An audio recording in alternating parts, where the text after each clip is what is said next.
Bom, então vamos para a quinta aula da cultura do algodão.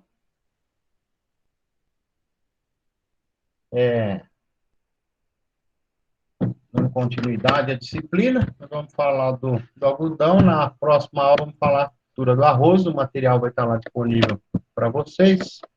E assim como nas outras aulas, né, te recomendo que leia esse material complementar, esses textos que a gente encaminha. E os textos e o material que a gente põe dos slides, né? Os slides, os textos, fica tudo lá na área de vocês podem ir acompanhando.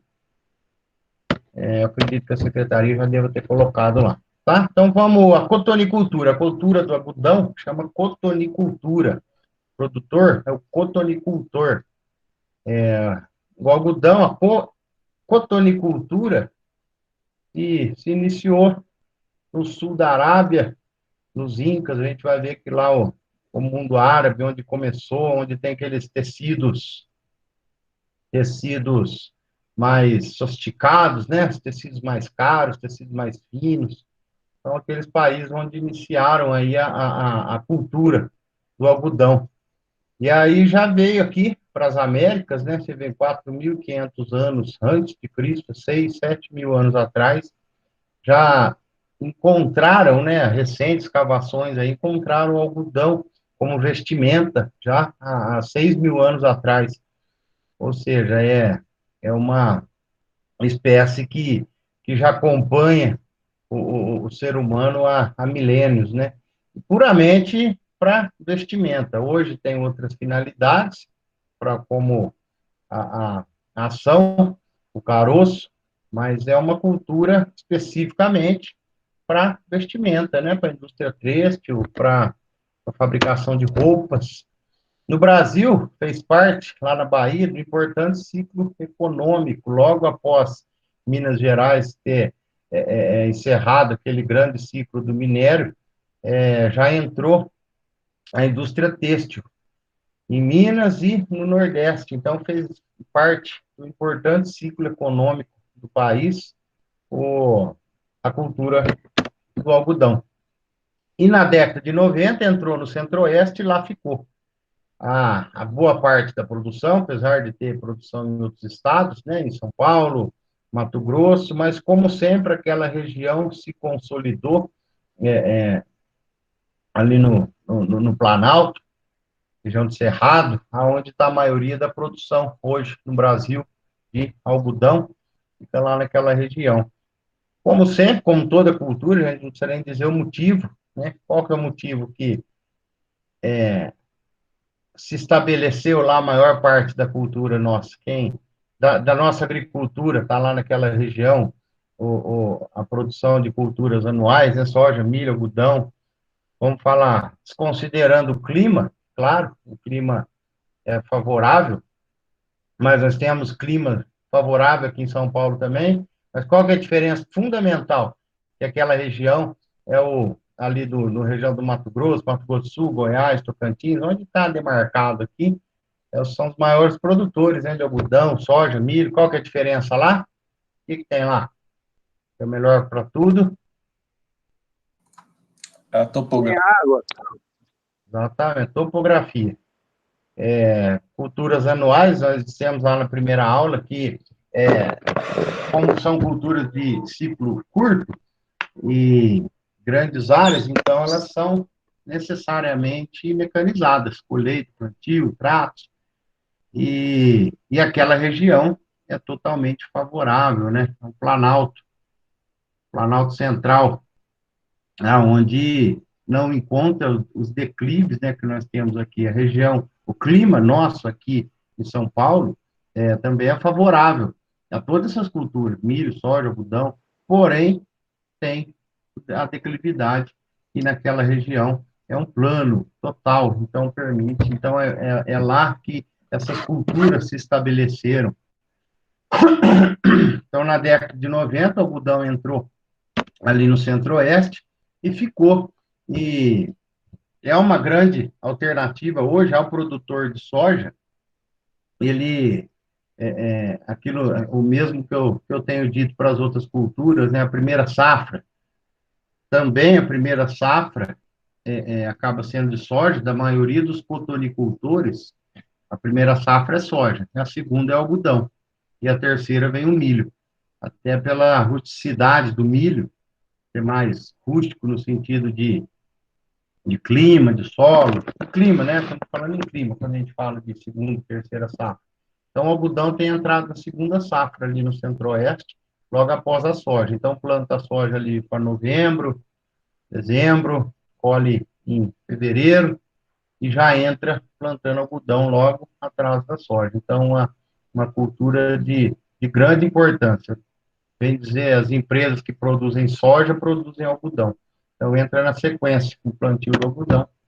E por que naquela região? Como eu disse, né, clima, topografia favorável, e na década de 90 tiveram leis aqui, leis de incentivo à implantação, à implementação à cultura do algodão, em 1997, aonde se financiava parte da produção, subsídios.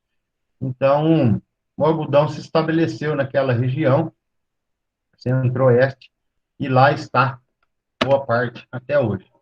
A importância do algodão são só as fibras. A única razão de existi-lo são as fibras para a indústria têxtil.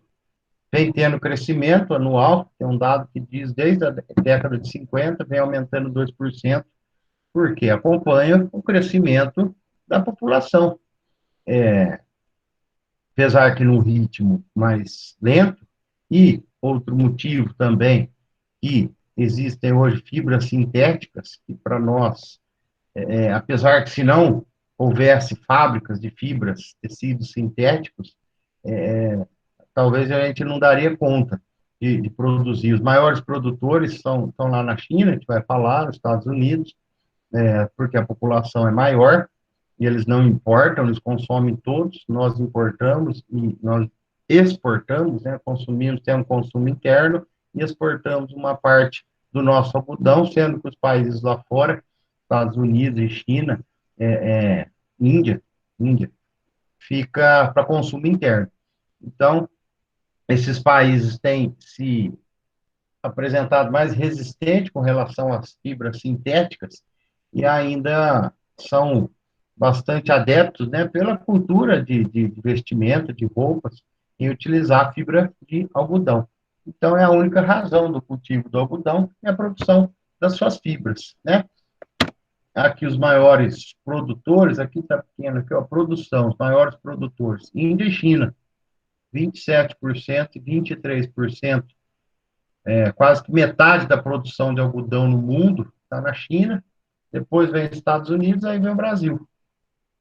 E os maiores consumidores entra a China e a Índia, depois o Paquistão. E o Brasil não entra como os maiores consumidores, por conta disso que eu falei. Nós, pela nossa cultura de vestimento, a gente usa muita fibra sintética, tecido sintético, diferente do mundo árabe, na Índia, na China, que eles consomem tecidos, eles utilizam tecidos de algodão. Então, tudo que eles produzem fica lá. Você vê que os dois maiores produtores são os dois maiores consumidores. Então, eles produzem para ele mesmo, eles não exportam. Os Estados Unidos fica com parte e exporta a outra parte. Então, no Brasil, como eu disse, a produção está concentrada aqui no Mato Grosso, no Centro-Oeste, Mato Grosso do Sul, Goiás, Minas e São Paulo tem também uma pequena produção. Como que o algodão ele é negociado? Isso aqui vocês sempre vão ouvir falar do tal do algodão em caroço e algodão em pluma. É assim que o produtor se refere à sua produção, ao seu negócio, à sua venda, à sua comercialização. Ele sempre vai falar algodão em caroço e algodão em pluma. As cotações, a venda, o comércio, é assim, algodão em caroço e algodão em pluma. Como que é? O que que é um, o que que é o outro? Algodão com caroço, em caroço é o que o nome já diz, né? Algodão que ainda está com caroço dentro. É quando ele está desenvolvido, mas as fibras ainda estão junto ao caroço. Então, nós vamos ver nos slides adiante como que é o caroço, como que é essa fibra aderida ao caroço. Ou seja, o algodão em caroço é aquele que foi colhido e não foi beneficiado. O algodão em pluma já foi beneficiado, já foi extraído o caroço. Obviamente, quando a gente vai dizer em produtividade, algodão em pluma é menor, porque o peso é menor que você já tirou o caroço. O algodão em caroço, a gente vê que a produtividade é maior, peso é maior, porque está com caroço. Mesma coisa o custo, o algodão caroço é mais barato que o algodão em pluma. Então, veja aqui a média geral de produtividade. Então, algodão em caroço, algodão em pluma e o caroço de algodão. Então, essas são as três modalidades de comercialização do algodão: caroço, pluma e o algodão em caroço, algodão em pluma e o caroço de algodão. Caroço de algodão, nós vamos ver que é para alimentação animal. O que é a produtividade? 3.700 quilos por hectare do algodão em caroço, 1.500 quilos por hectare do algodão em pluma e 2.100 hectares do caroço por hectare. 2.100 quilos por hectare de caroço é a produtividade média hoje no Brasil. O algodão tem por hábito, né, da compra, venda e produtividade, se utilizar a comunidade a arroba. Então, fazendo a continha aqui, arroba 15 quilos, né? Então, se dividir isso aqui, então nós temos uma produtividade em caroço de 251 arrobas, de algodão em pluma, 100 arrobas por hectare, e produz 140 arrobas de caroço de algodão por hectare. Eu, curiosidade, abri a cotação de ontem, olha lá, o fechamento de ontem, do preço, R$ 130 o algodão em pluma, R$ 1.200 o caroço de algodão.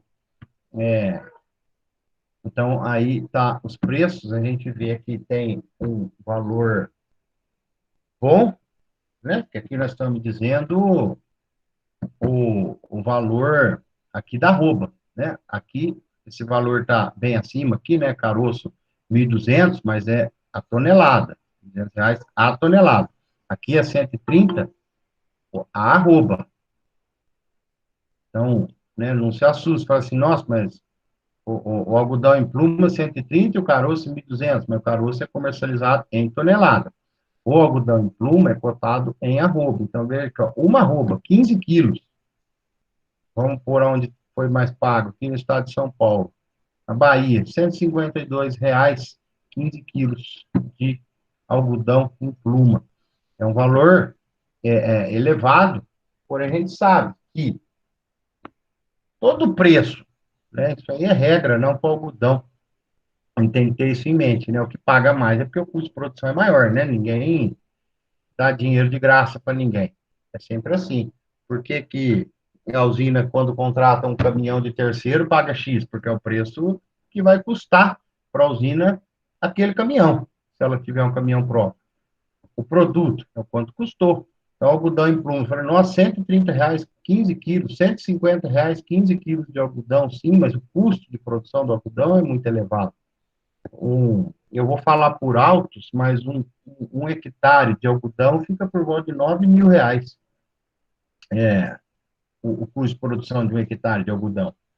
Então, fazendo as continhas, ele tem um custo de produção, se ele custar R$ 9.000, ele tem um custo de produção de 80, R$ 90. Então, desses 130 que está pagando, 90 é o custo de produção. Então, na verdade, está sobrando para o produtor 40. Esse custo de produção inclui tudo, né? Semente, tudo mais. Então, remunera bem, mas o custo é caro. Quem faz ideia, mais ou menos, para me ajudar aí, o custo de produção do milho, da soja? Eu falei do algodão, fiquei por volta de 8, 9 mil. Quem tem esse número aí, o custo de produção da soja ou do milho? Alguém tem de cabeça aí? Eu vou chutar mais ou menos o custo de produção do milho hoje, por hectare, deve estar por volta de 5 mil, da soja por volta de 3 mil, 2,5. Você vê, a soja é mais barata, a Ô, comercialização. professor, Oi, Hoje, o café é o maior custo em saca? Ah, rapaz, agora você me pegou, mas se a gente fizer essa mesma lógica, quanto que está uma saca de café hoje? Tem valor aí? Por essa lógica, a saca mais cara que existe hoje é do café. Então, o valor, E- uma, uma saca do Então, café, se eu não me engano, com o dólar acima de 5, tava saindo R$ 500 uma saca. é isso que eu ia falar, do Mais de café, R$ 500, mais ou menos. Mais de R$ 500. o café Conilon, né? O arábico, Conilon, deve estar isso aí, uns 500, O 550. Arábica. O arábico, é. O arábico, R$ 500. É, é isso aí. Alguém falou um valor aqui, ó, o arábica, 450. É isso aí. Então, para estar esse preço, comparando com uma saca de café, com certeza, comparando com uma saca de soja, com certeza o café é o mais caro. A gente sempre tem esse parâmetro, né? Porque o custo de tudo sempre representa aí por volta de 60%, 70% o custo de produção de qualquer produto. Então, fica aí por volta, vamos falar, a gente sempre faz essa conta em média, né? Então, 70% do custo de qualquer produto é custo de produção, 30% é o que ele tem de retorno. Baixo, se for ver, mas como são grandes valores, né? Que nem você pega um comércio, se alguém tem comércio, semi-comércio, trabalha com a margem depende do tipo de comércio, vamos falar, uma loja aí de utilidades, aí trabalha por volta de 70%, 80% em cima do custo. Vamos falar, se pagou R$ 100, vende por 170. O produtor, ele ganha uns 30% em cima, né? Tem comércio que põe 100% em cima, quase que sempre. O produtor agrícola, ele tem aí por volta de 30%.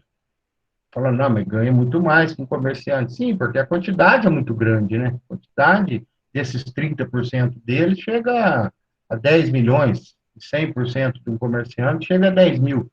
Então, a margem do agricultor é bem menor. Ou seja, o risco dele de ter uma perda, se tiver uma quebra, é muito maior também, né? A margem dele é pequena, porque o custo de produção é alto. Então, gira, o custo de produção de qualquer cultura gira por volta de 60, 70% o custo do produto de venda, né? A negociação do produto fica sempre por volta de 70% do custo de produção.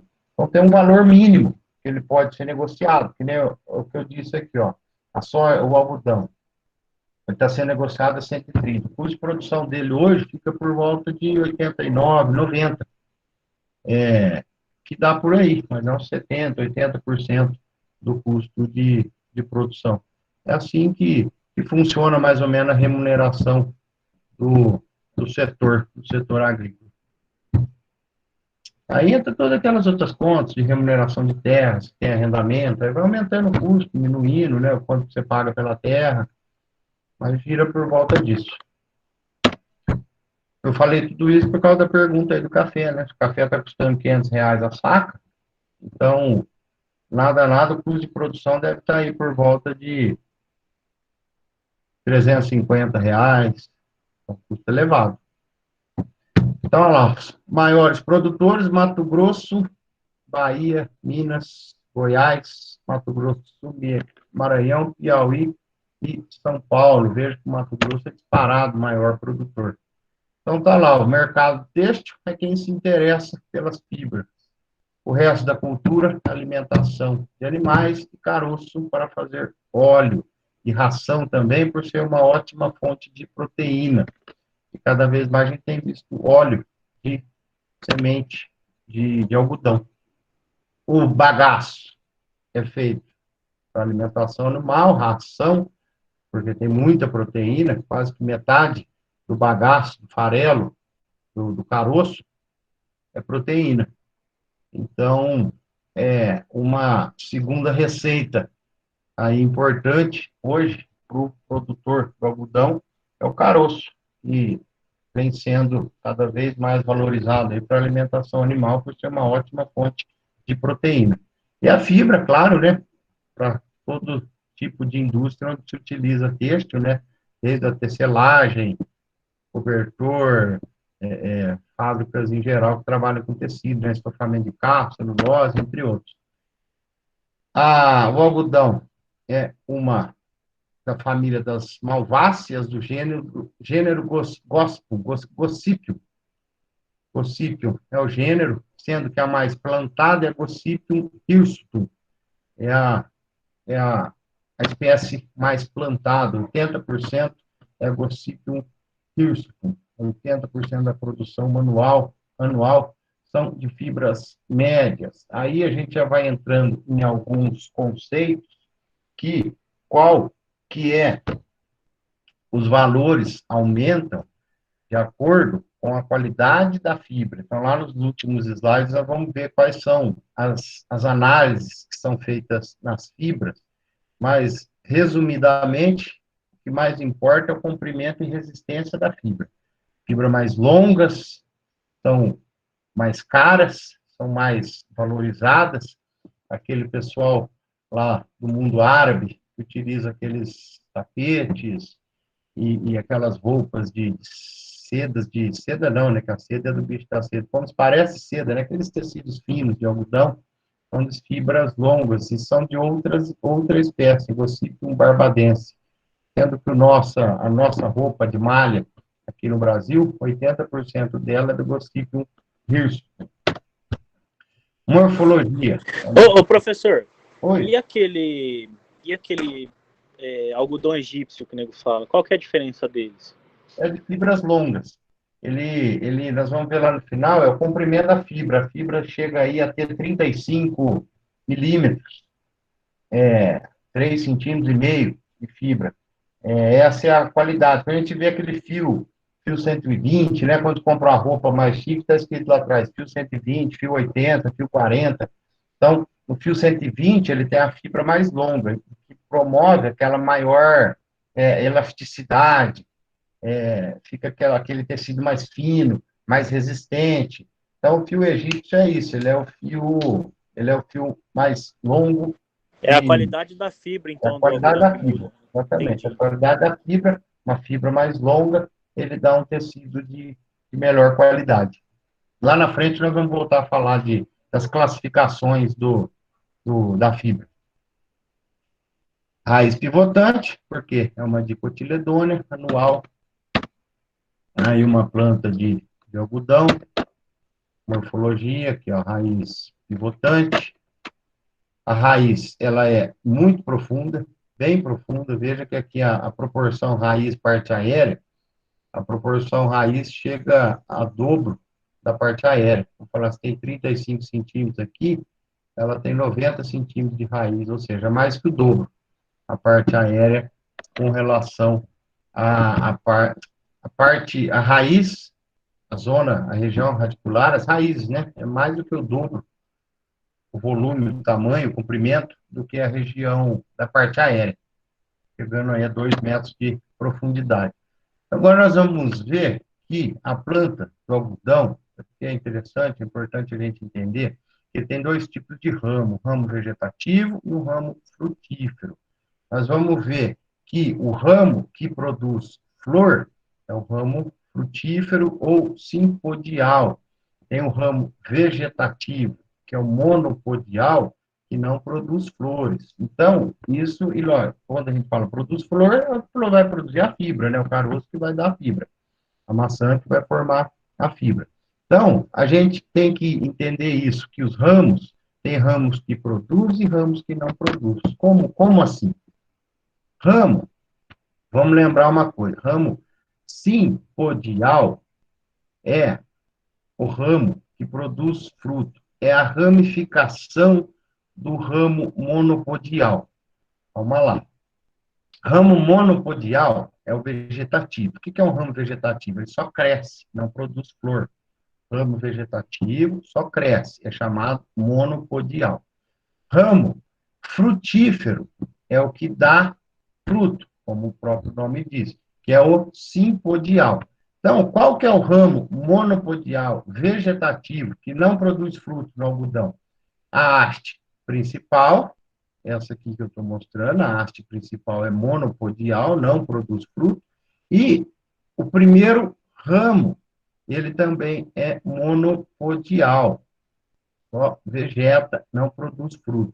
Mas, do primeiro ramo, surgem os ramos secundários, que é a simpodial, que produzem fruto.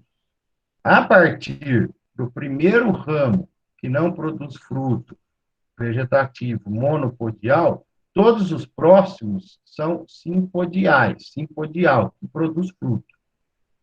Segundo, terceiro, quarto, quinto e assim sucessivamente. Esses outros aqui produzem fruto. O primeiro não produz fruto, a haste principal. Mas dessa haste principal saem os ramos que vão produzir o fruto. Então,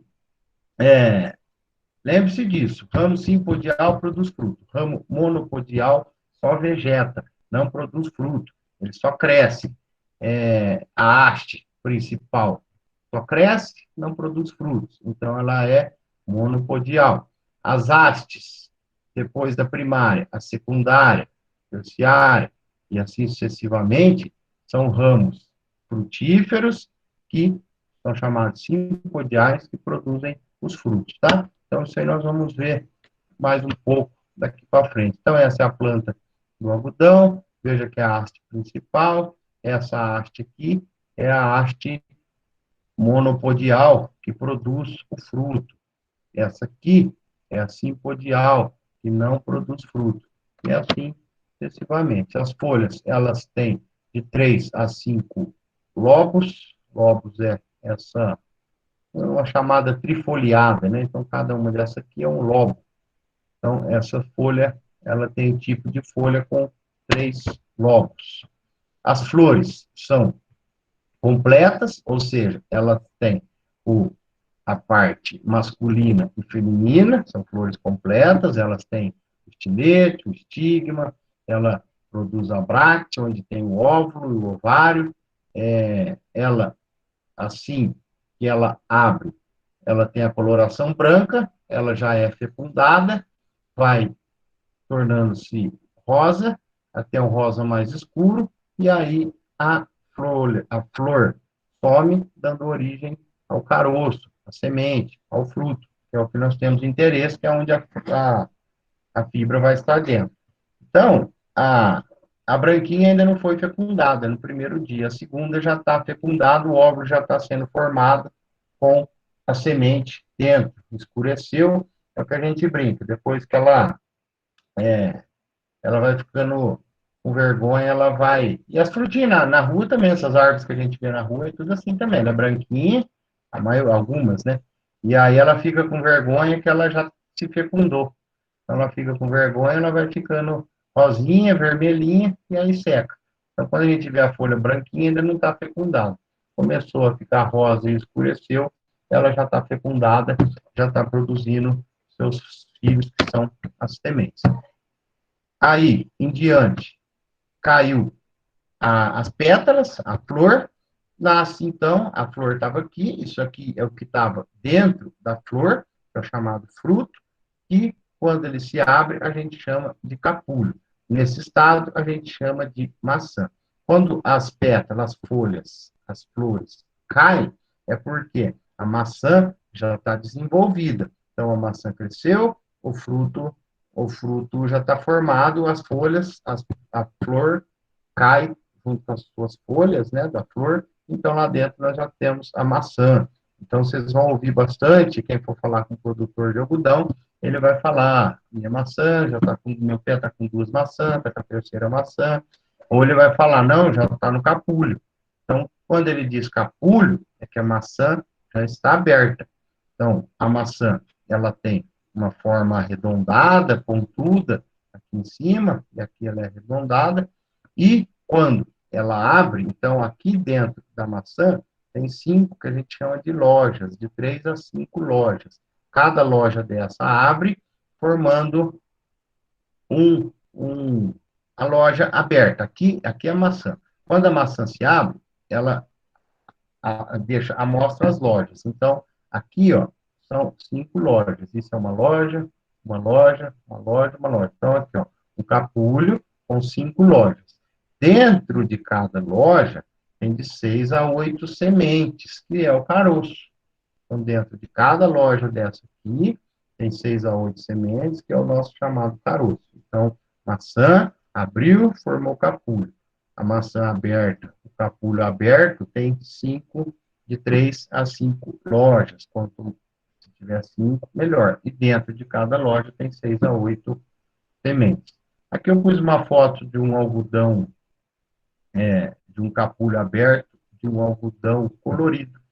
Tem um melhoramento genético que está fazendo cada vez mais e vem sendo bem aceito, e mais cores, eu digo, né? Mas nós já temos hoje marrom, caqui, eu acho que tem rosa também, já vão falar assim, colorido de fábrica.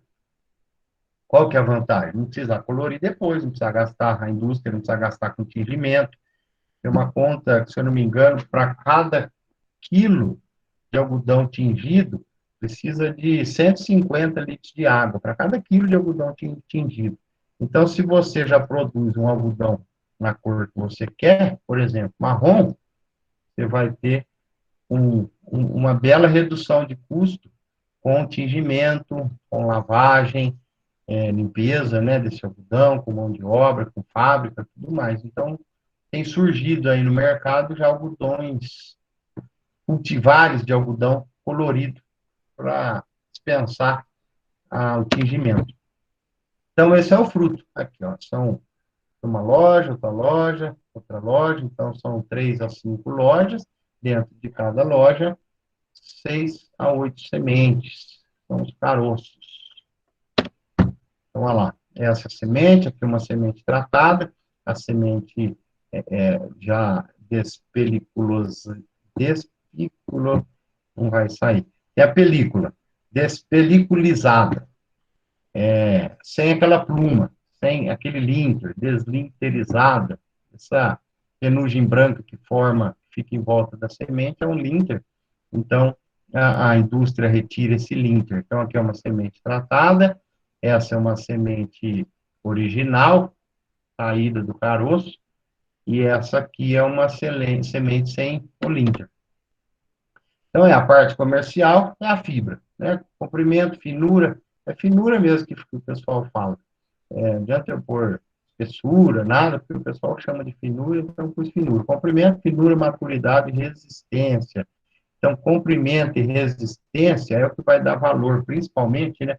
Então, ó, quanto mais fino, quanto mais madura, maior o comprimento, maior a resistência, melhor a qualidade. Com isso, melhor preço. Então, as fibras inferiores, mais baratas, têm menos de 22 milímetros. Fibras curtas têm entre 22 e 28. Fibras médias, de 28 a 34 milímetros. E fibras longas, maiores, de 34 milímetros. Essa aqui, o mercado exigente de roupas finas exigem fibras mais longas a partir de 34 milímetros, comprimento da fibra do algodão. Então, com relação à fenologia, é importante a gente entender aquela questão dos estádios fenológicos, né, que eu sempre falei, estádio fenológico do milho, algodão, feijão, também o estádio fenológico do algodão, mesma coisa, é importante entender para poder manejar, né, todas as técnicas de manejo vêm em função do estágio fenológico da planta. Então, ela tem hábito de crescimento indeterminado, vocês já lembram o que é. Indeterminado é aquele que continua florescendo, continua se desenvolvendo, continua crescendo, a fase de crescimento continua mesmo dando a flor. Determinado é aquela planta que, quando emite a flor, para de crescer. Indeterminado é aquela planta que, quando emite a flor, continua crescendo. Então, todo algodão é hábito indeterminado, ele continua crescendo mesmo quando sai a primeira flor. Então, tem os ramos que eu disse, vegetativos e reprodutivos. Os eventos ocorrem todos juntos, é lento no final, e no mesmo ramo tem vários frutos. O que eu digo que acontece tudo junto? Nós vamos falar aqui como é o desenvolvimento e o crescimento do feijão, ele é em espiral, ele é um pouquinho diferenciado. Então, ele tem a fase V, B, F e C. Então, a fase vegetativa, a fase B de formação dos botões florais, a fase F é de formação do capúlio e a fase C é de abertura do capúlio. Então, nós vamos ver, tem V1, V2, V5, B1, B2, V3, F1, F2, C1, C2, C3. Então, nós vamos ver quais são essas fases. Então, nós temos cultivares de ciclo precoce, médio e tardio. Precoce até 130 dias, ciclo médio de 140 a 160, e ciclos tardios levam mais de 170 dias.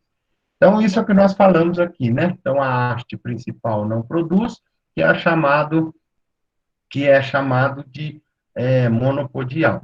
Os ramos vegetativos, esse é só um ramo vegetativo. Então, a haste principal é vegetativo, esse primeiro ramo é vegetativo.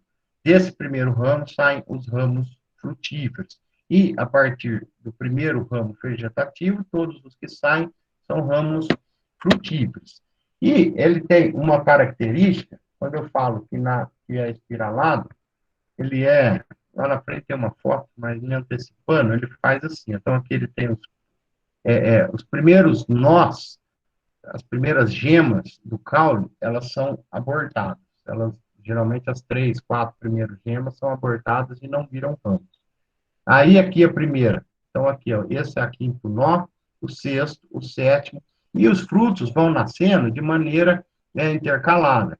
Que nem, por exemplo, nasce aqui o sexto nó, aí vai para o sétimo, depois do sétimo volta para o primeiro fruto do sexto, depois nasce o oitavo, o primeiro fruto do sétimo e o segundo fruto do sexto. Aí nasce o nono, o segundo fruto do oitavo, o segundo do primeiro do oitavo, o segundo fruto do sétimo e o terceiro do sexto. Ela vai crescendo, vai ocorrendo todas as fases ao mesmo tempo e em forma espiralada. Ela vai subindo. Tem uma outra foto que dá para entender melhor, mas é meio um samba lelei para lá e para cá, o crescimento do algodoeiro. Então, lá, estágio V0, V1 é quando surge a primeira folha e as mesmas regrinhas lá da soja que nós vimos, do milho, né? V3 quando está com 3 folhas, aqui, ó, V2 está com 2 folhas, V3 está com 3 folhas, V4, 4 folhas, V5, 5 folhas, e aí, sucessivamente, até o número de folhas que estiverem abertas. Então, considera esse tipo de folha a folha verdadeira. Essa aqui, né? Aqui é a folha cotiledonar, e essa aqui é a primeira folha verdadeira. Então, primeira folha verdadeira, V1, segunda V2, terceira V3, e aí sucessivamente. E a fase B? A fase B é a fase do botão floral. Então, a fase B1 é quando saiu o primeiro botão no primeiro ramo frutífero. Esse primeiro aqui, vocês lembram que não é um ramo frutífero, é aquele ramo simpodial, vegetativo. Então, quando sai o primeiro botão no ramo frutífero, é a fase B1. Saiu o primeiro botão no segundo ramo, está na fase B2. O primeiro botão no terceiro ramo, fase B3. O primeiro botão no quarto ramo, fase B4, e aí vai indo. Então, a cada 3 dias, forma um novo botão. A cada 6 dias, forma um novo botão no mesmo ramo. Como é complicadinho. Então, aqui, ó, aqui formou o primeiro botão, aí aqui forma esse botão. Aí forma um outro botão no ramo de baixo e abre um outro botão no ramo de cima. E assim sucessivamente. As fases F reprodutiva é quando dá flor. Então, quando tem o primeiro botão, aqui, ó, primeiro botão de flor no primeiro ramo frutífero, é a fase F1. O primeiro botão de flor no segundo ramo frutífero é a fase F2. Primeiro botão floral no terceiro ramo frutífero é a fase V3, F3. E aí, sucessivamente. Então, vocês vão ver que está formando o primeiro botão no terceiro ramo e o segundo botão no primeiro ramo. Aí vai formar o primeiro botão no quarto ramo e o segundo botão no segundo ramo. E por aí vai. Ela vai crescendo em forma de espichando o caule e dando fruto ao longo do caule para cima e para os lados. Aqui os tipos de botão, né? Aqui é o pontudo, aí ele vai ficando, vai entrando com o nome de crescimento quadrado, depois crescimento quadrado pontudo, aqui dando vela, né? Botão vela, e, a, o botão já branco, a flor branca. Então, a abertura da folha é nesse sentido. Então, veja que não é o primeiro fruto que está abrindo a flor, ele vai abrindo de forma intercalada. Aqui eu estava falando. Então, ele pega o primeiro fruto, ele vai abrir essa flor, depois vai abrir essa, depois, quando abrir do segundo, abre o segundo do primeiro, abre o terceiro, o segundo abre o primeiro do terceiro, o segundo do Meu pai segundo, amado. e o terceiro do primeiro. É meio chatinho mesmo, até para. Já confundiu tudo, já. É assim, ó. É, No começo não estava bom, agora no final parece que está no começo. ó, aqui dá para ver legal a abertura da flor. Então veja que aqui, ó, abriu. Professor, é nessas aulas assim que a gente fala que a aula gravada é importante. Para ouvir depois? Exatamente, não dá, cara. Sim, mas ó, vamos lá. Não, não se preocupem com isso. Aqui é fácil de entender. Mas é assim, ó. Esse ramo aqui, ele é vegetativo, ele não produz. Então, esquece ele. Esse aqui é o primeiro ramo frutífero. Esse é o segundo ramo frutífero, terceiro ramo frutífero, quarto ramo frutífero. Então, as flores, elas vão dando assim. Primeiro, nasce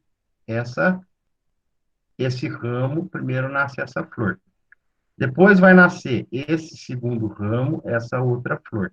Quando nasce essa flor, simultaneamente está nascendo a segunda do primeiro ramo. E aí vai nascer a segunda do segundo ramo e a primeira do terceiro ramo. Quando sai a primeira do terceiro ramo, já está saindo a primeira do terceiro ramo, está saindo a terceira do primeiro ramo, a segunda do segundo ramo e a primeira do quarto ramo. Enfim, ela vai crescendo. Se tiver confuso, depois vocês conseguem ver pela foto lá. Mas o que eu quero dizer é assim, que está ocorrendo tudo simultaneamente. Enquanto está nascendo flor no primeiro ramo, enquanto está nascendo maçã a maçã aqui embaixo, lá em cima está nascendo flor, enquanto tem flor aberta aqui, lá embaixo tem flor tá sendo iniciada, tem maçã aberta aqui embaixo, lá em cima tem folha aberta, enfim, está ocorrendo as fases simultaneamente. É só que eu quis dizer assim, que elas crescem de maneira intercalada. Ora, nasce a flor no ramo, nasce a maçã no outro ramo, nasce a gema no outro, enfim, mas por aí vai. Ô, Lucas, vamos falar. Por E exemplo, é igual sempre na de baixo soja, para cima. tá? Ele nunca vai nascer com uma maçã sem ter nascido uma flor embaixo, é isso? Isso, exatamente. Uma boa percepção. Quando nasce uma maçã em cima, já tem uma flor embaixo. Exatamente. Ô, professor, tipo assim, ó, na soja, tem estágio tipo V1, V2, V3, V4, V5, até entrar no reprodutivo, tá? Isso. Aí, por exemplo, a gente recomenda, no V5, vamos entrar com uma aplicação de, sei lá, potássio, fósforo, uma adubação. Aí no algodão, como que a gente vai entrar com uma adubação, um foliar nisso daí? Então, você tem que ver a fase que está. Se está na fase V, legal a sua pergunta, Lucas, que é exatamente essa a intenção de quando a gente fala dos estágios, dos ciclos vegetativos, estágios fenológicos, exatamente essa aí. Você pegou o que é da coisa. Exatamente. Então, ó, se tiver na fase V, como que você faz para saber? V0 é quando está nascendo. V1 é que está na primeira folha ainda, lá, primeira folha verdadeira aberta. V2 está com 2 folhas abertas. V3, 3 folhas abertas. V4, 4 folhas abertas. E aqui tudo bem, lá. V5, 5 folhas abertas. Aí vai indo. Quando que eu sei que mudou de V para a fase B, que é a formação de flor, o primeiro botão floral? O B1 É quando sair o primeiro botão no primeiro ramo frutífero. Então, lembra que esses ramos de baixo aqui não é frutífero, porque tem essa folha mais larga, não é o ramo frutífero, aquele ramo vegetativo. Então, quando sair a primeira flor no primeiro ramo frutífero, aqui um desenho dela aqui na ponta do mouse, é a fase B1. Quando sair o primeiro botão no segundo ramo frutífero, esse aqui, ó, é a fase B2. O primeiro botão no terceiro ramo é a fase B3. E assim, sucessivamente, vai embora. Até entrar na fase de flor, que é a F1, F2 e F3. Então, ó, a fase F1 é a primeira botão, é a primeira flor aberta no primeiro ramo frutífero. Ou seja, lá atrás era um botão, era uma botão floral. O botão floral é aquele fechado, que ainda não é flor. A flor não está aberta. É o botão floral, é esse aqui, ó. Cadê o... Isso aqui, ó, o botão floral. Esse aqui é o botão floral. E essa flor está aberta. Então, quando nasce o botão floral, estou na fase B, o botão floral. Quando abre a flor, eu estou na fase F, de flor. Então, abriu a primeira flor no primeiro botão, abriu a primeira flor no primeiro ramo frutífero, eu estou na fase F1. Quando a primeira flor nascer no segundo ramo, olha aqui, ó, primeira flor no segundo ramo, eu estou na fase, aqui, na verdade, eu estou na fase F3, aqui não tem o desenho do F2, eu estou na fase F3, ó, porque eu estou na primeira flor do terceiro ramo, então é a fase F3. Quando eu tiver com a primeira flor no quarto ramo, é a fase F4. E o que eu disse aquela hora que confundiu, é isso aqui, ó, que nem, ó, não vão confundir de novo, mas porque o que importa é isso aí. O que o Lucas falou de saber a hora de aplicar o produto, é isso aqui, eu tenho que ver, ó, a flor está no primeiro, F1, flor aberta, não é mais o botão, é uma flor. Botão é aquela que ainda não é flor, aquele verdinho lá, aquilo é um botão. Então, daí é fase B1, B2, B3, dependendo do ramo que está. A fase de flor, fase F1, F2, F3. Se a flor está no primeiro, F1. Se a flor está no segundo, F2. Se a flor está no terceiro, F3. E veja aqui, que quando está na F3, o primeiro botão no terceiro ramo, está nascendo o segundo botão no primeiro ramo. É isso que eu falei aquela hora que confundiu. Mas isso não entra na classificação de estágio fenológico. O estágio fenológico só me interessa aqui, se é o primeiro botão, em qual ramo que é. Só que eu quis dizer que ele vai crescendo espiralado, é isso, que quando nasceu o primeiro ramo, a primeira flor no terceiro ramo, nasceu a segunda flor no primeiro ramo. Então, a primeira flor no terceiro ramo, fase F3. Pronto, é o que eu preciso saber. Se está a primeira flor no quinto ramo, a fase F5, porque é a flor no quinto ramo, então a fase F5. Só que quando tiver a flor a primeira flor no quinto ramo, o primeiro ramo já está com 3, 4, 5 flores. É isso que eu estou querendo dizer. Então, ela vai amadurecendo do centro para fora, de baixo para cima. Se ajudou ou bagunçou, não sei. Mas o que importa é isso, é o nível da flor e do botão aonde está. Então, olha lá. Deu uma clareada aí, ô Lucas? Sim, professor, obrigado, cara. É muito difícil de compreender, mas assim, eu acho que você imprimir isso daí, colocar num papel isso daí que você passou, e numa cultura aí do algodão, numa plantação, Sim. Cara, eu acho que dá para ir tranquilo, você vai, pelo menos as fases você consegue entender. Consegue entender, exatamente. Aí, Mas na prática é melhor, na prática é melhor. Você vê se está no botão. Está no botão é B. Se está só crescendo, não tem botão nenhum, é V. Vegetativo. Começou a aparecer botão, é B. Começou a aparecer flor, é F. Aonde está o botão? Primeiro ramo é B1. Então, onde está a flor? Primeiro ramo é F1. E aí vai. Não tem erro. Show de bola. E aí a flor, né, que eu já mostrei, ela vai ficando com vergonha depois que ela está fecundada. Aí ela vai ficando rosinha, vermelhinha, e seca e dá lugar a maçã, né? Então, aqui, a folha, ela é muito sensível a estresse hídrico. Qualquer falta d'água, por 10, 15 dias, ela seca. Ela tem que secar e cair quando a maçã está formada. Ou seja, quando a maçã cresceu, tem que ter a queda da flor. Se a flor cai antes da maçã crescer, você vai ter problemas na fibra. Então, flor caiu, surgiu a maçã. E aí vem a fase de abertura do capulho. Então, só para complicar mais um pouquinho aí, ô Lucas, tem a fase C1, C2 e assim por diante. É a mesma coisa. É a primeira maçã, é o primeiro capulho no primeiro ramo. Aqui o desenho do primeiro capulho, ó. Primeiro capulho, é a maçã aberta. Então, se o primeiro capulho está no primeiro ramo, é a fase C1, C de capulho. Então, fase B de botão, fase F de flor, fase C de capulho.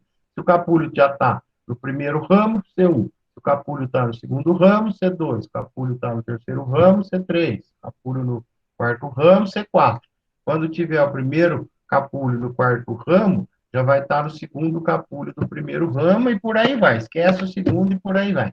Tá? Então, são essas as fases aqui de abertura do capulho. A maçã fechada, o capulho vai abrindo. Se vê aqui cada departamento, esse aqui é o que chama de loja, né? Então, aqui uma maçã com 3, 5 lojas, então ela foi abrindo e formou o fruto aberto, que é a fibra. Então, a fibra, ela nada mais é a proteção da semente. Assim como nós temos frutos que a gente chama de carnosos, que são aqueles frutos que envolvem a semente como a maçã, é um fruto carnoso, ele envolve a semente, com a maçã que a gente se alimenta. No caso do algodão, ele é um fruto, só que não é carnoso, é um fruto fibroso, seco, e a intenção de qualquer fruto é proteger a semente, né? Na verdade, o fruto é o ovário inchado, o óvulo é a semente. O ovário inchado é o fruto que a gente come. Então, quando a gente está comendo a maçã, a gente está comendo um ovário inchado. Quando a gente está comendo a melancia, a gente está comendo um ovário inchado. Então, o que é? Dentro da semente, dentro da melancia, não tem a semente, aí forma aquela casinha em volta da semente, e cresce o fruto. O que é o fruto? É o que protege o óvulo, o ovário. O fruto protege o ovário. Então, é o óvulo, o fruto é o ovário inchado protegendo o óvulo. O óvulo é quem? A semente. Então, o ovário protege o óvulo. O ovário incha, é a melancia que a gente come, a maçã que a gente come é um ovário inchado. No caso do algodão, o ovário é seco, que protege o óvulo, que protege a semente. O ovário é seco, que é a fibra que nos interessa. Então, está aqui todas as fases. Ó. B0, entra na fase B, entra na fase F e entra na fase C. São os estágios fenológicos do algodão. Temperatura entre 20 e 30, o algodão ele não é muito problemático com exigências de temperatura, ele tem uma ampla, diferente do feijão, que a gente falou, né? O feijão tem uma faixinha estreita de temperatura, o algodão ele é mais tranquilão com relação à temperatura, vai bem de 20 a 30, porém, muito acima disso, a maçã vai secar muito rápido e ela não vai dar bons frutos, tá? Então, temperatura muito alta, o fruto abre antes da hora, mas na nossa região as cultivares já estão bem adaptadas. Quanto à altitude, olha aqui, ó, do nível do mar até 1.200 metros, produz algodão. Água, o algodão, ele exige bastante água, porém não consegue trabalhar em solo encharcado. O algodão não vai bem em solo encharcado na época de florescimento, assim como as outras culturas que nós já falamos, é a época de maior demanda de água. Quando eu preparo de solo, a gente vê plantio de algodão, todo tipo de preparo, né, de plantio direto, lá na região no centro-oeste, a gente vê muito plantio direto. Aqui na região de São Paulo, a gente vê mais o plantio convencional e o preparo mínimo. Correção de solo, tudo normal. Aqui, eu não vou demandar muito tempo falando, explicando o que é, né? Mas a correção e adubação do solo deve ser feito, porque ele é exigente quanto à qualidade do solo com relação a pH e acidez, tá? Então, ele vai muito bem em solos bem corrigidos. Então, correção de solo que se faz no preparo, ela tem que ser bem feitinha com relação ao pH e toxidez de alumínio, principalmente. No sistema de cultivo convencional, mesma questão, a cada ciclo no cultivo convencional, cada ciclo faz amostragem. No sistema de plantio direto, é o mesmo sistema, só que a partir de 4 anos você começa a fazer as camadas superficiais. Calagem. Como eu disse, ele é pouco tolerante a solos ácidos e com presença de alumínio. Então, exigente em cálcio. O que quer dizer? O que fornece o cálcio? Para que serve o cálcio? O solo? Corrigir a acidez. Exatamente. Então, quando a gente fala que uma planta ela é intolerante à acidez, é a mesma coisa que falar que é uma planta exigente em cálcio, né? Porque o cálcio corrige a acidez. Então, se eu não tolero de jeito nenhum, né? Se eu tenho problema de queimação de estômago, eu preciso andar com sal de fruta no bolso. Então, a mesma coisa, o algodão não tolera de jeito nenhum acidez, então você tem que deixar ele no meio do cálcio, tem que fazer adubação tem que fazer calagem, né? Quem fornece o cálcio é a calagem. Então, calagem no algodão tem que ser à vontade, e também a calagem corrige o alumínio trocável, que é aquele alumínio que fica solto no solo, procurando alguma partícula para se agregar, tira uma molécula boa, um nutriente bom, e se agrega nele e forma um elemento tóxico, né? Vamos falar, ele vai lá. É a mesma coisa que o hidrogênio faz, né? O hidrogênio se junta com o magnésio, forma hidróxido de magnésio, que é cálcio, que é tóxico. Mesma coisa o alumínio, né? O alumínio junta com outro elemento, forma um elemento ferroso que é tóxico para a planta. Então, a calagem já resolve tudo isso aí, de acidez e alumínio trocado. Nitrogênio e potássio é o mais exigente, porque é uma planta de ciclo rápido, né, como as outras que nós falamos também, de cultura anual, é sempre o nitrogênio e o potássio é o mais exigido. Com relação a... Lá na frente eu falo. Fósforo, mesma coisa, faz análise de solo, a mesma regrinha, né? Então, se a gente vai lá no boletim 100, a gente, em cima do tipo de solo, a gente vê o teor de fósforo do solo e tem as recomendações de adubação potássica, de adubação de fósforo e nitrogenado, né? Então, rendimento esperado, 3 toneladas por hectare, 15 quilos de N, aquela extrai, né? 60 de potássio, de fósforo, 40 de potássio, é o que é recomendado para adubação de soja, de algodão. A mesma regrinha, né? Faz a amostragem de solo, vai no boletim de adubação e vê a produtividade esperada em cima do seu teor do nutriente no solo e já vai ter lá a recomendação de adubo por hectare, ou boletim 100, ou se a gente for tabela de nutrição, de adubação, de plantio para qualquer cultura, a gente acha hoje, graças a Deus, facinho na internet, é só colocar lá em cima da sua tabela de análise de solo. Porque o quanto que a planta precisa, o pessoal da pesquisa já nos respondeu, né? Não é a gente que precisa saber o quanto que ela precisa de nitrogênio, o pessoal da pesquisa já nos disse, falou, precisa de 40 quilos. Então, para cada tonelada. Então, você vai produzir 3 toneladas, você precisa de 120 quilos. Pronto. Então, só preciso saber, a única coisa que depende de nós é coletar análise, coletar amostra de solo. Porque é o laboratório que vai nos dizer quanto que tem, e o pessoal da pesquisa que já nos diz, que vai nos dizer o quanto que a planta precisa. Então, não se preocupe com a adubação, preocupem com a regulagem, com a aferição, com a calibração do equipamento que vai adubar. Agora, o cálculo de adubação é simples. A única coisa que depende de nós é coletar a amostra. Levou para o laboratório e te dá o resultado da análise. Com a análise, você vai na recomendação de adubação para a cultura que você vai plantar, vai te dar lá certinho quanto que você precisa para adubar. É a coisa mais fácil. Difícil é você regular o implemento para aplicar a dosagem certa.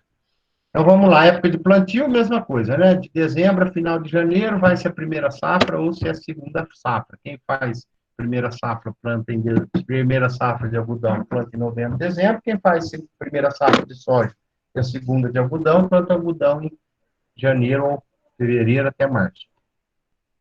Então, cultivar, a densidade de planta varia, obviamente, do espaçamento. Espaçamentos maiores, eu coloco mais plantas por metro. Como o espaçamento é maior, eu vou ter de 70 a 120 mil plantas por hectare. Espaçamentos com menos de 76 centímetros entre linhas, eu tenho condições de mais plantas por hectare. Quantas que eu vou pôr? Depende da sua região, depende da sua cultivar que você vai trabalhar. Pragas do algodão. Aqui está uma... praga no algodão é uma coisa... É o que eu falei que fica aí um custo de produção do algodão vamos por aí, 8 mil, 9 mil reais. 60% desse 9 mil, 50% desse 9 mil é com defensivo. Vai muito defensivo no algodão. Muito, muito, muito. É pouco dito, porque a gente não come a maçã do algodão. Mas a quantidade de defensivo que vai no algodão é grande. O custo dele é caro, porque o custo com o defensivo é muito alto. Porque tem muita praga. Principalmente essa aqui, ó, o bicudo do algodoeiro, antônimos grandes, é o grande problemão do cotonicultor, é esse bichinho aí, é o bicudinho, que ele entra, ele fura a maçã, e simplesmente furou a maçã, você não tem algodão dentro, não tem fibra. Esse é o grande problema do algodão, é o bicudo, tá? Então, ele tem essa característica, ele bota o ovo dentro da maçã, vira larva, não precisa nem dizer, né, que a larva já consumiu aí toda a fibra que tinha lá dentro, a maçã está oca por dentro. Então, o bicudo do algodoeiro é o grande problemão, esse cara que, ó, tanto a picada dele, quanto a ovoposição dos ovos, simplesmente detona com a maçã. Olha lá, ele entra, as fezes, bota os ovos, nascem as lagartas e simplesmente destrói as suas fibras. Lá dentro, a larvinha do bicudo. Então, tem controle, né? Põe armadilha para fazer o controle da hora da aplicação. 5% tem duas metodologias, né? Um bicudo por armadilha por semana. Tem aí o espaçamento, ó, veja que está aqui uma armadilha aqui, outra armadilha de feromônio, né, que atrai o bicudo. Então, ele entra aqui e você conta. Se tiver um bicudo por armadilha por semana, é hora de você fazer o controle. Ou você faz uma amostragem lá para dentro da lavoura, se tiver 5% dos botões destacados, é hora de fazer controle. Se não fizer, com certeza vai ter... o nível de dano econômico vai ser maior do que o custo de controle. Então, temos o vazio sanitário, né? Na aula passada, nós falamos do milho, do feijão, nós não falamos de vazio sanitário, porque não tem. Agora, a soja e o algodão têm vazio sanitário, por conta, principalmente, do bicudo, do algodão. Então, mas é claro que quando faz o vazio sanitário, controla também outras pragas, outras doenças, controla de maneira geral. Só relembrando, vazio sanitário é uma época do ano onde não se pode cultivar aquela cultura, né? Não é que não pode plantar ou não pode colher, não pode ter nenhum pé vivo, não pode ter nenhuma planta viva nessas determinadas épocas em cada região. Região 1, entre 1 do 10 a 30 do 11, região 2, entre 15 do 10 a 14 do 12. Então, você não pode ter. Com exceção pessoal da pesquisa. Pesquisa pode ter, né? Isso eu esqueci de falar na soja também. O vazio sanitário não vale para o pessoal da pesquisa. Quem faz trabalho de experimentação, ensaios de cultivares, novas variedades, né? Novas cultivares, esse pessoal não faz vazio sanitário. Vazio sanitário é medidas para lavouras comerciais, tá? Então, no algodão existe por conta do bicudo. E, obviamente, controla outras pragas e doenças, né? Quando simplesmente some, que nem o bicudo do algodão, antônimos grandes, ele só ataca o algodão. Se não tem algodão, ele vai embora, ele vai morrer, você vai controlar a população. Não é que vai morrer, não é que vai acabar. Você controla, você mantém num nível de equilíbrio com a sua lavoura, mas acabar, logicamente, você não vai acabar, mas vai diminuir a quantidade de defensivos que você vai precisar utilizar. Então, o pessoal respeita o vazio sanitário não por conta da fiscalização. E, obviamente, não iria ter fiscal para olhar isso lá tudo, que realmente o produtor não quer plantar no vazio sanitário porque ele sabe que ele vai perder tudo. Ele quer controlar a população, é interesse dele fazer o vazio sanitário. Então, o governo só entra determinando as datas. E aí, ele, os vizinhos dele, com certeza não vão ter planta lá, porque senão ele vai absorver, ele vai pegar toda a praga para ele, e ao invés de diminuir o controle para a próxima safra, você não vai conseguir ter controle algum. Pulgão do agodoeiro é outro grande problema, ele é sugador, ele suga a folha, seca, provoca essa fumagina na planta, né? A fumagina é esse pozinho preto, e ele para toda a fotossíntese da planta, das folhas, aonde ele tiver. Aí o ácaro, atacando a haste. Viroses, é grande problema no algodão também, já doenças, né? Não são pragas insetos, são pragas viroses, vírus, né? Pragas do vírus, que causa esse enfesamento nas folhas, a planta para de crescer, para de fazer fotossíntese, as folhas ficam pequenas e as plantas não crescem por conta dos vírus. Quem produz, o pulgão, qual que é o problema do pulgão? Ele vai fazendo picada nas folhas e quando ele vai fazendo essa picada de prova, ele vai disseminando o vírus. Professor, Oi. E a resistência climática da planta? Ela resiste a altas temperaturas ou ela é meio mais difícil de lidar, como o feijão, que foi estudado semana passada? Então, eu falei lá atrás, a temperatura fica de 20 a 30. Falei lá para trás, os slides já para trás. Ela é mais tolerante do que o feijão. O feijão, ela tem uma faixa de trabalho ali de temperatura menor. O algodão, ele tem uma faixa maior, de 20 a 30, ele é mais fácil de trabalhar com relação à temperatura. O algodão é menos exigente em limite máximo e mínimo aí. Então, tá falando, o pulgão, o problema da virose é que o problema do pulgão é que ele transmite a virose, os vírus que atacam. Então, tem o controle de pulgão, que nível de controle é 20 pulgão por folha, 70% das plantas com pulgão, está na hora de você fazer o controle. Só que o controle vai em cima da cultivar. Se a cultivar é resistente à virose, veja aqui, que o nível de controle é 20 pulgões por folha. Cultivares suscetíveis à virose, com 3 pulgões já está na hora de fazer o controle. A mosca branca é outro problema, bota ovos e simplesmente consome toda a folha com seus ovos, injeta toxina, forma essa cadeia minadora das folhas, né? Vai minando as folhas. Nível de controle, 50 plantas ou 3 adultos por planta. A lagarta rosada, essa é a adulta, o problema é a lagarta, que se alimenta da maçã, e olha lá, lagarta no interior da maçã, ou seja, não vai ter fibra. Olha lá, lagarta rosada, controle 5% de maçã atacada, de 7 a 10 mariposas por armadilha por noite, é o nível de controle da lagarta rosada.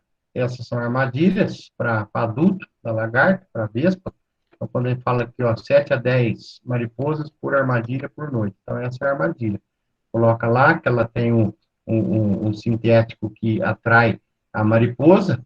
Quando ela senta aqui, ela fica colada. Se deu 7 a 10 por noite, está na hora de você fazer o controle. Então, veja que a quantidade de praga de inseto que existe no algodão é muito grande. O custo com o defensivo é muito grande, por isso que é um mercado aí que as empresas multinacionais trabalham juntas aí. Curuquerê, também, a lagarta ataca as folhas, esse é um adulto, coloca ovos, olha lá uma lavoura atacada por lagarta curuquerê, os níveis de controle, 2 lagartas por planta, ou aos 30 dias, 2 lagartas por metro na amostragem, outra lagarta da maçã, essa é a adulta, essa é a larva que ataca a maçã,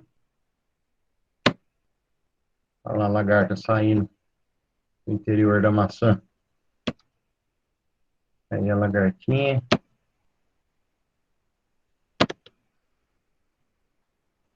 outro tipo de lagarta, tem a Heliotis, tem a Helicoverpa, que é uma mariposa grande, olha o tamanho da mariposa, o tamanho dos ovos dela. O problema é a lagarta, né, que ataca as folhas, come a haste, ataca a maçã, os ramos, então aqui os níveis, todas elas têm seus níveis de controle. A gente vê lá na disciplina de fitossanidade, né, o que é o nível de controle, e então toda praga tem aí seu nível de controle. Os percevejos, que atacam a raiz, a broca, que consome ali o colo da planta, né, que é essa região que fica rente ao solo, chamada de colo, besouro, a broca, come ali, os ácaros, veja a quantidade de pragas, né? Então, tem um calendário de ocorrência de pragas, aonde para que serve esse calendário? O que você tem que tomar conta até tantos dias após o plantio? Que nem você pega cá, você está de 0 a 15 dias de plantio. O que é o problema que você tem? A lagarta rosca, a lagarta erlasmo, começa o problema com a cigarrinha. Porque aí você chega aqui aos 45 dias após a emergência, você já não tem mais problema de mosca, nem de percevejo, nem de trips, nem de cigarrinha. Isso que quer dizer? Então, se eu estou com 45 dias, eu não preciso fazer amostragem para essas pragas aqui. Se eu estou com 45, entre 45 e 65 dias, tem que fazer amostragem de pulgão, da lagarta falsa medideira e da lagarta da maçã. São as que atacam o ciclo inteiro. Ó. Veja o pulgão aqui, ó, do plantio até a colheita. A falsa medideira do plantio até quase a colheita. A lagarta da maçã, quase do plantio até a colheita. Então, cada época, cada data, cada fase tem a sua infestação de determinadas pragas. Né? Então, você está aqui com 100 dias, 135 dias. Você não precisa mais se preocupar com o curuquerê, nem com a falsa medideira, nem com essas outras todas aqui. Você precisa se preocupar com essas aqui, ó. Então, cada fase tem seu ataque. Agora, veja a quantidade de praga. Então, por isso que o custo com defensivo, por isso que o custo do algodão é muito caro por conta de defensivos. Tem que fazer o MIP, né? A gente sempre, nós como técnicos, profissionais, eu como professor, sempre tenho que falar dos MIPs, né? Deixar sempre o químico por último.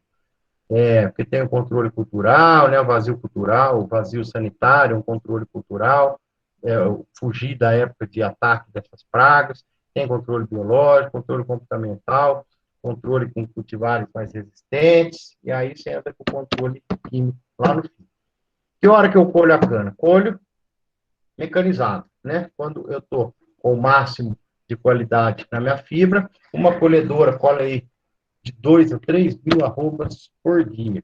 Quais os tipos de colhedora de algodão que eu tenho? Tipo fuso e tipo stripper. O que é uma, o que é a outra? A colhedora tipo fuso, ela retira apenas o algodão com o caroço, mas ela retira apenas o algodão. A tipo stripper, ela arranca a planta com os ramos, ela leva os ramos, igual uma colhedora de soja, por exemplo, ela leva os ramos, né?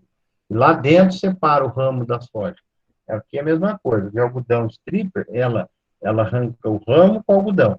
A tipo fuso, arranca só o algodão com o caroço. Então, aqui a do tipo fuso, ela funciona assim, veja que aqui ela vai entrando, né, cada uma aqui é uma linha, quando entra na linha, aqui a planta entrando na linha, então aqui ela tem uma espécie de dedo, né, são os dedinhos de borracha aqui, ó, que vão batendo e separando. Vai rodando, tem um eixinho aqui que roda essas são desfibriladores de borracha aqui dentro. Então, ela vai batendo e arranca só o algodão, arranca só o algodão, né, a pluma com o caroço, o algodão em caroço. Ela vai armazenando no seu próprio, tem seu próprio sistema de armazenamento,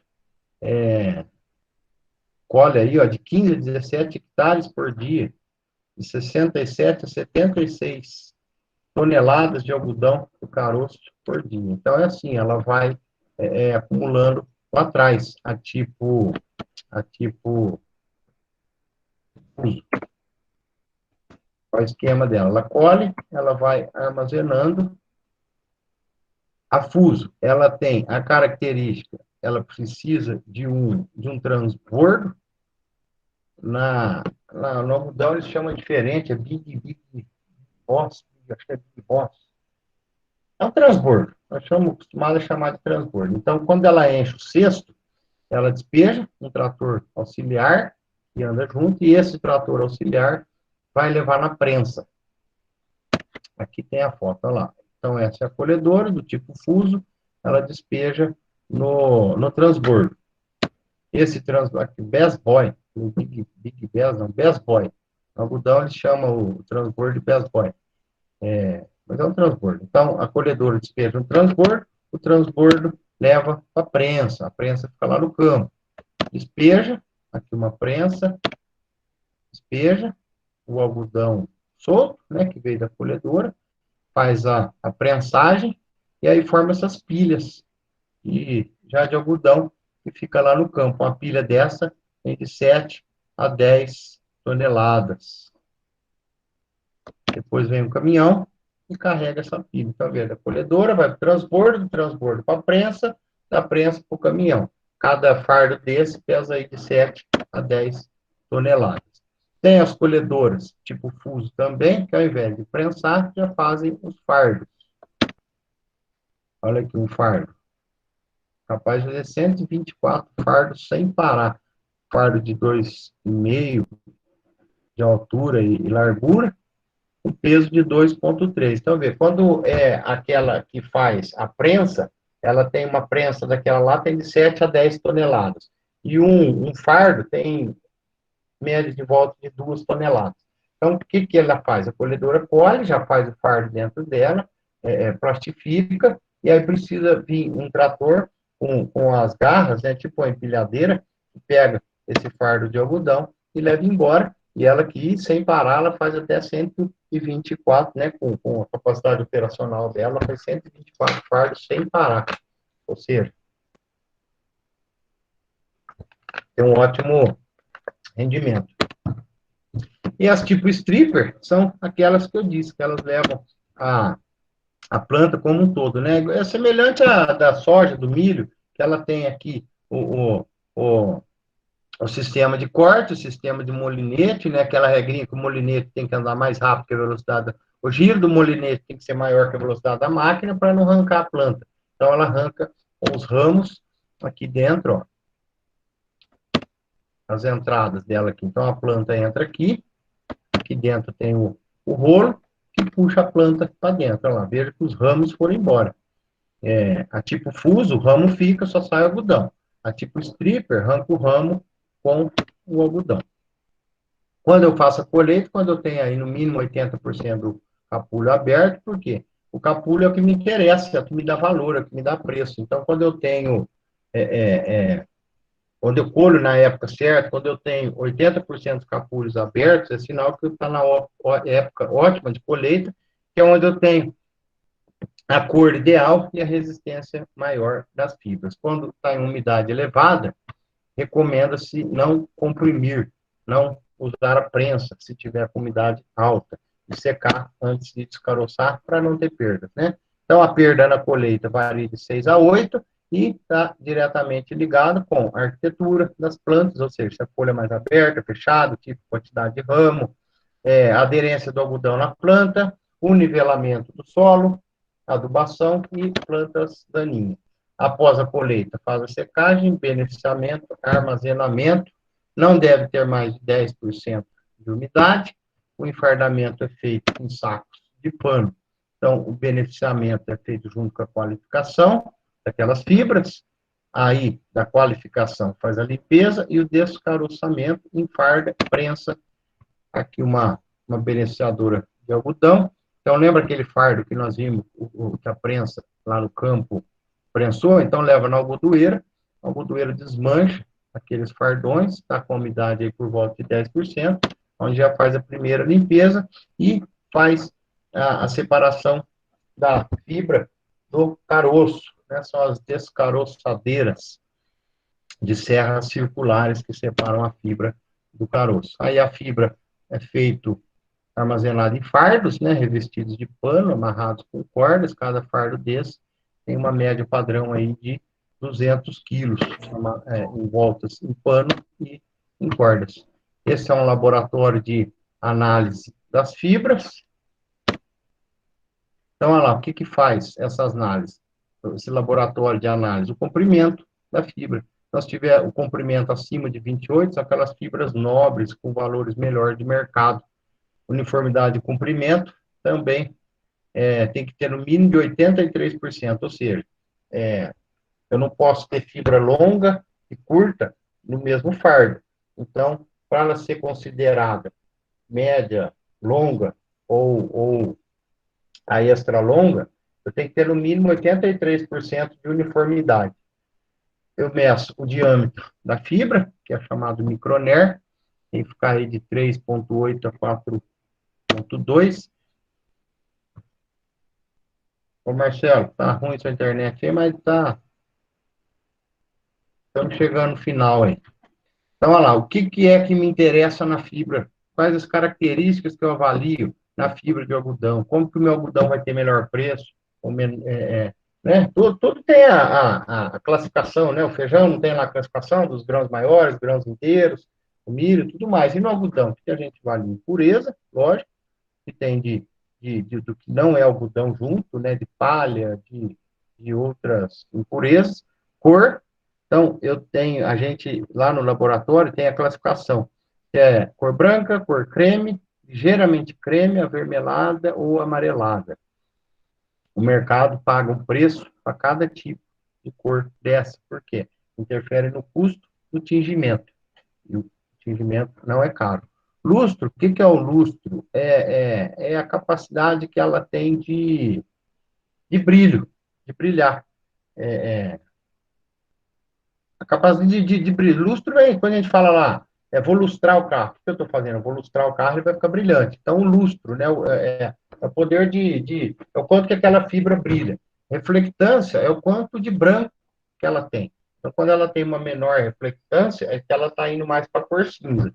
O lustro é o brilho, a reflectância é o quanto de branco que ela tem. Quanto maior a reflectância, menos cinza é e melhor para a indústria.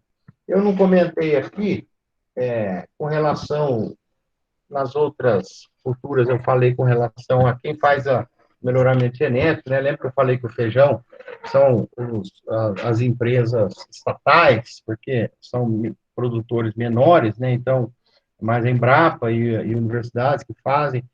Aí eu disse que o milho e a soja são as multinacionais, que são as sementeiras aí que produzem sementes, e no algodão também, assim como a soja e o milho, são as grandes empresas.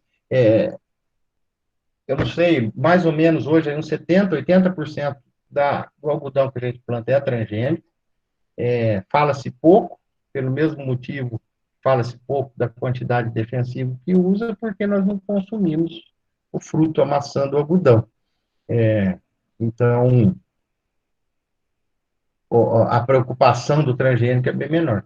Mas quase que a totalidade do algodão plantado hoje é transgênico. Para quê?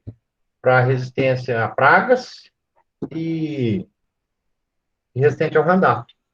Então, são transgênicas, algodões transgênicos resistentes a Roundup e algodões transgênicos resistentes a pragas, TT e tudo mais.